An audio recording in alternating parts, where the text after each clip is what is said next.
दोस्तों, गरम गरम समोसे, पकोड़े, सब्जी या फिर कोई भी तरीके का खाना हो, आजकल रिफाइंड ऑयल का इस्तेमाल हमारी जिंदगी में बहुत आम हो गया है। रिफाइंड ऑयल के बारे में आप सब तो जानते ही होंगे, पर क्या आपने कभी सोचा है कि मार्केट में कैसे बनता है? अगर हाँ, तो बस आज के वीडियो में हम आपको बताएंगे कि रिफाइंड ऑयल को फैक्ट्री में कैसे बनाया जाता है, और साथ ही ये भी बताएंगे कि सेहत के लिए कौन सा तेल सबसे अच्छा है। तो बने रहिए इस वीडियो के अंत तक। दोस्तों, रिफाइंड ऑयल फैक्ट्री में कैसे बनता है वो समझने से पहले ये देखते हैं कि आखिर मार्केट में रिफाइंड आया कैसे। एक टाइम था जब हर भारतीय के घर में कच्ची घानी तेल यानी कि तेल के सीड्स को क्रश करके बनाए हुए तेल का इस्तेमाल हुआ करता था। आज ये तेल कोल्ड प्रेस तेल के नाम से मार्केट में महंगे दामों पर बिक रहा है। आज उत्तरी और पूर्वी भारत में सरसों का तेल का इस्तेमाल होता है, वहीं गुजरात, महाराष्ट्र, कर्नाटक और आंध्र प्रदेश में मूंगफली के तेल का इस्तेमाल किया जाता है। साथ ही तमिलनाडु में तिल और मूंगफली और केरल में नारियल तेल का इस्तेमाल किया जाता है। कई घरों में खाना बनाने के लिए देसी घी का भी इस्तेमाल किया जाता था। इसके बाद साल 1937 में तेल के मार्केट में एक बड़ा बदलाव आया, जब हिंदुस्तान यूनिलीवर, जो कि तब लीवर ब्रदर्स हुआ करती थी, उसने डालडा लॉन्च किया। ये वनस्पति या हाइड्रोजनेटेड वनस्पति तेल था। वनस्पति में खाना पकाने से खाने की शेल्फ लाइफ भी बढ़ जाती है, जिसकी सबसे बड़ी खूबी थी, क्योंकि उस वक्त कम ही घरों में रेफ्रिजरेटर हुआ करते थे। दूसरा सबसे बड़ा कारण जिसकी वजह से लोगों के मनपसंद बन गया था, वो थी कि ये बेहद सस्ता था। साल 1980 तक डालडा भारतीय मार्केट पर राज करता रहा, लेकिन फिर दौर आया रिफाइंड ऑयल का, और इसकी मार्केट में डिमांड बढ़ती गई और वनस्पति का धीरे धीरे नामो निशान मिट गया। तो चलिए अब जानते हैं कि आखिर ये रिफाइंड ऑयल फैक्ट्री में बनता कैसे है। जैसा कि हम सबने देखा कि एक समय में भारत में सिर्फ शुद्ध तेल यानी आज से, जिसे हम कोल्ड प्रेस्ड ऑयल के रूप में जानते हैं, उसका इस्तेमाल किया जाता था। लेकिन बदलते देश की सोच के साथ इस शुद्ध देसी तेल के रंग और दुर्गंध को बदलने के लिए रिफाइंड इस्तेमाल किया जाने लगा।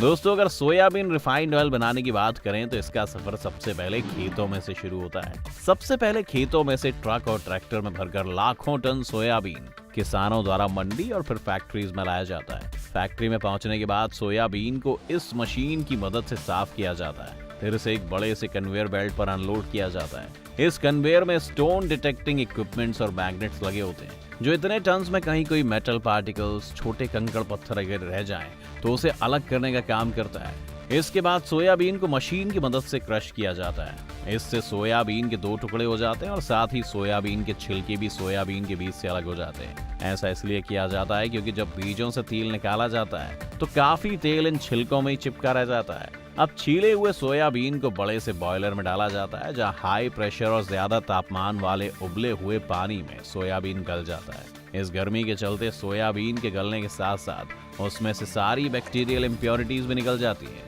इसके बाद कन्वेयर से लिक्विड को गुजारा जाता है और ये पहुंच जाता है मैकेनिकल ऑयल प्रेस मशीन में, जिसमें खराब पानी अलग हो जाता है और बाकी बचे हुए लिक्विड को जब एकदम ज्यादा प्रेशर से इस मशीन से गुजारा जाता है, तब उसमें से तेल निकलता है। लेकिन दोस्तों, आप ये समझें कि रिफाइंड ऑयल तैयार हो चुका है, तो हम आपको बता दें कि इसे अभी रिफाइंड ऑयल कहना सही नहीं है, क्योंकि ये सिर्फ मशीन की मदद से बना हुआ कोल्ड प्रेस्ड ऑयल है, जो आजकल काफी ट्रेंड में है और जिसकी कीमत भी रिफाइंड ऑयल से कई गुना ज्यादा है। अब इस ऑयल को रिफाइंड बनाने के लिए पहले 400 डिग्री सेल्सियस पर इसे उबाला जाता है और फिर इसमें कई एडिबल केमिकल्स की मिलावट की जाती है और इसे एक बार फिर से 600 डिग्री सेल्सियस पर उबाला जाता है, ताकि इस तेल की चिपचिप निकल जाए और इसमें से बास भी निकल जाए, और इस तरह से आपका रिफाइंड ऑयल बनकर तैयार हो जाता है। इसके बाद फैक्ट्री में बनाए जाने वाले बाकी प्रोडक्ट्स की तरह ही कैंस और बॉटल्स में तेल पैक किया जाता है। पैकिंग के लिए सबसे पहले बॉटल्स को स्टरलाइज करके कन्वेयर बेल्ट पर रखा जाता है और एक मशीन की मदद से बॉटल को भरा जाता है और फिर उसी कन्वेयर बेल्ट पर बॉटल को सील किया जाता है और फिर अलग अलग ब्रांड के मुताबिक इसकी पैकेजिंग की जाती है और अब ये स्लो पॉइजन मार्केट में बिकने के लिए तैयार हो जाता है। अब आप सोच रहे होंगे कि भला रिफाइंड ऑयल को स्लो पॉइजन क्यों कहा जा रहा है? तो दोस्तों, जैसा कि हमने देखा कि ये तेल बनने के बाद उसे रिफाइंड ऑयल में तब्दील करने के लिए कई केमिकल्स मिलाए जाते हैं, जिससे तेल दिखने में तो अच्छा लगता है, लेकिन ये रिफाइंड ऑयल हमारे शरीर में स्लो पॉइजन का काम करता है और हमारे शरीर को अंदर से कमजोर बनाता जाता है। आपको जानकर हैरानी होगी दोस्तों कि कई बार तो इसको बनाने में एक खास तरह का साबुन भी इस्तेमाल किया जाता है, जिसकी वजह से हमें पेट के कई रोग होना शुरू हो जाते हैं। रिफाइंड ऑयल के कई ब्रांड्स को लेबोरेटरी में टेस्ट किया गया और जांच में पाया गया कि तेल में से चिपचिपापन निकालने, बास को निकालने से ये तेल सिर्फ नाम का ही रह जाता है। ऐसा करने से तेल के सारे महत्वपूर्ण इंग्रेडिएंट्स निकल जाते हैं, जिसकी वजह से लोगों में दिल से जुड़ी बीमारियां, लिवर की समस्या, अल्जाइमर और हड्डियों से जुड़ी समस्या हो सकती है। ऑयल से रिफाइंड ऑयल के प्रोसेस होने के बाद सिर्फ छूंछ बच जाता है और सबसे दुख की बात तो ये है कि उसी को हम खा रहे हैं। इसीलिए तेल के माध्यम से जो कुछ पौष्टिकता में मिलनी चाहिए वो नहीं मिल पा रही है। अब वहीं अगर हम कच्चे घानी या कोल्ड प्रेस्ड ऑयल की बात करें तो क्योंकि उसे बनाने की प्रक्रिया में ज्यादा तापमान और केमिकल का यूज नहीं किया जाता है, इसलिए काफी फायदेमंद होता है। इनफैक्ट साल 2004 में London imperial college of medicine की एक स्टडी के मुताबिक कोल्ड प्रेस्ड ऑयल में शरीर के लिए फायदेमंद एंटीऑक्सीडेंट की भारी मात्रा पाई जाती है, जो सेहत के लिए अच्छा होता है। साथ ही साथ इस तेल में विटामिन ई और ओलिक एसिड भी पाया जाता है, जो कि शरीर की रोग प्रतिरोधी क्षमता बढ़ाता है। लेकिन दुख की बात यह है दोस्तों कि जिस तेल को हमारे भारत में सदियों पहले खाया जाता था, आज उसी कोल्ड प्रेस्ड ऑयल की कीमत इतनी है कि एक मध्यम वर्गीय परिवार उसे खरीदने के बारे में सोच भी नहीं सकता है। आपका इस पर क्या विचार है दोस्तों? अगर आप भी इससे जुड़ी कोई और जानकारी जानते हैं तो हमें कमेंट्स में जरूर बताएं। उम्मीद है आज की हमारी इस वीडियो से आपको कुछ नई जानकारी मिली होगी।